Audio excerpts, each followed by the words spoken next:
എത്ര നാളായി ഇതുപോലെ ഭക്ഷണം കഴിച്ച് കിടന്നിട്ട്? ഓ, ആ പേടക്കഴുകനെ തൊടണം. നീയല്ലേ പറയാറ് അവനെ വിശ്വസിക്കാൻ പാടില്ലെന്ന്? അത് പിന്നെ ആ സമയത്ത് അങ്ങനെ തോന്നിയത് കൊണ്ടല്ലേ.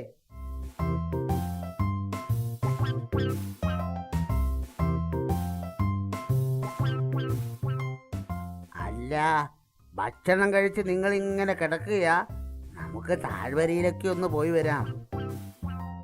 ശരി, അങ്ങനെ ആവട്ടെ.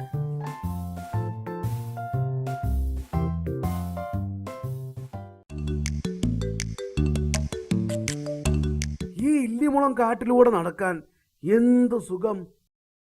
എന്ത് നല്ല തണുത്ത കാറ്റ്! ഇവിടെ തന്നെ അങ്ങ് കൂടാൻ തോന്നുവല്ലേ? ശരിയാ, നമുക്ക് വേഗം മരം ചേട്ടന്റെ അടുത്തേക്ക് പോവാം.